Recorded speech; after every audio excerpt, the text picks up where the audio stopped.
Kapayapaan mga bata, naranasan niyo na ba na magbigay ng pagkain sa inyong mga kaibigan? O sa mga taong nagugutom?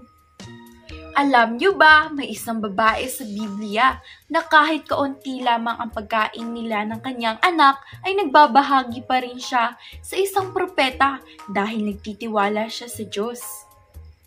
At dahil sa kanyang kabutihan at pananampalataya, gumawa ng isang dakilang himala ang Diyos.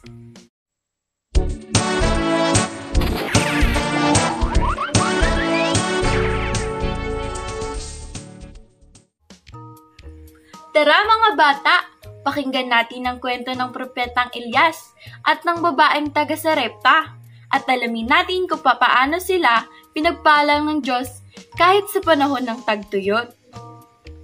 Himala ng Diyos sa babaeng taga Sarepta, pagtulong at pagtitiwala. Unang Hari, Kapitulo 17 hanggang 6 hanggang 24. Noong unang panahon ni Propeta Elias, nagkaroon ng matinding tagtuyot sa lupain. Walang ulan, kaya't walang tumutubong halaman at kakaunti lamang ang pagkain ng mga tao. Isang araw, sinabi ng Diyos kay Elias, "Pumunta ka sa bayan ng Sarepta. Mayroon doon isang balong babae na magbibigay sa iyo ng pagkain." Sumunod si Elias. Pagdating niya sa pintuan ng bayan, nakita niya ang isang babae na namumulot ng kahoy. Tinawag niya ito at sinabi, "Ate, maaari mo ba akong bigyan ng kaunting tubig na maiinom?" Habang papunta ang babae, tinawag siyang muli ni Elias. "Pakidagdagan mo rin ng kaunting tinapay kung maaari." Ngunit malungkot na sumagot ang babae, "Wala po akong tinapay. Kaunti lamang ang harina at langis ko. Magluluto sana ako ng kaunting tinapay para sa anak ko at sa akin. Tapos, mamamatay na kami dahil walang pagkain." Ngunit sabi ni Elias, "Huwag kang matakot. Lutuin mo muna ako ng maliit na tinapay. Tapos, saka mo lutuin para sa inyo ng anak mo." Sabi ng Diyos, "Hindi mauubos ang inyong harina at hindi matutuyo ang inyong langis hanggat muling umulan sa lupa." Sumunod ang babae kay Elias, at simula noon, hindi na naubusan ang harina at langis nila. Araw-araw silang may pagkain, isang tunay na himala ng Diyos. Pagkalipas ng ilang araw, nagkasakit at namatay ang anak ng babae. Umiiyak siyang lumapit kay Elias. "Propeta ng Diyos, bakit mo pinabayaan mamatay ang anak ko?" Kinuha ni Elias ang bata at dinala sa itaas ng bahay. Nanalangin siya. "O Diyos ko, ibalik niyo po ang buhay ng batang ito." 3 beses niyang iniyukod ang sarili sa bata at dininig ng Diyos ang kanyang panalangin. Nabuhay muli ang bata. Ibinaba ni Elias ang bata at binigay sa kanyang ina. Natuwa at nanampalataya ang babae.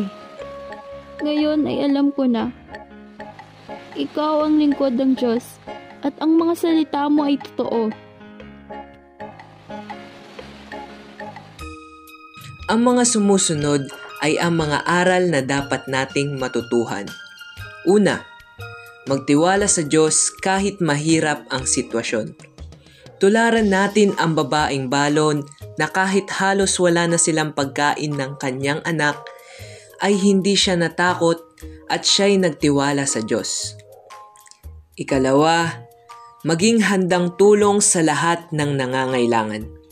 Isang mabuting halimbawa ng pagbibigay ng tulong sa nangangailangan ang ipinakita ng babaeng balo sa kwento.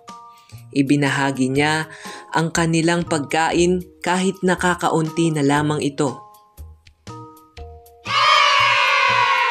Tayo na mga bata, para sa isang munting art activity. Maaari niyo bang ilabas ang mga papel at art materials? Layunin natin ipagdiwang ang kabutihan at katapatan ng Diyos. Ito ang mga materials na sumusunod. Una, cartolina o colored paper. Pangalawa, coloring materials. Ito naman ang ating mga gagawin. Una, gumupit ng hugis banga mula sa kartulina. Pangalawa, sa loob nito, ipasulat o ipaguhit sa bata. Halimbawa, ang gusto ko ibahagi sa iba, pagkain, laruan, oras o tulong. Tapos na ba ang lahat? Binibigyan ko kayo ng time para ipakita nyo ang inyong mga gawa sa inyong mga kasamang pamana. May bonus tayong pa-activity sa araw na ito. Ito ay tinatawag na Health Check. Ito ay isang group activity. Layunin nito ituro na mas masaya ang tumulong kung sama-sama. Ito ang mga materials. Paper strips. Gagawin, magbigay ng mahahabang paper strips.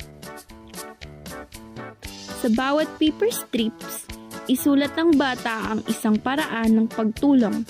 Halimbawa, tinutulungan ko si mama sa pagliligpit.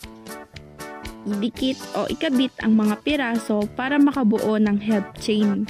At sabay-sabay silang magsasabi, sama-sama kaming tutulong, tulad ng babaeng sa repta.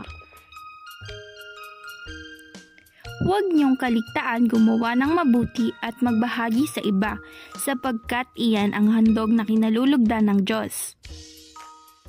O siya, hanggang dito na lang muna mga pamana. Palagi tayong magtiwala at maging tapat na kaibigan.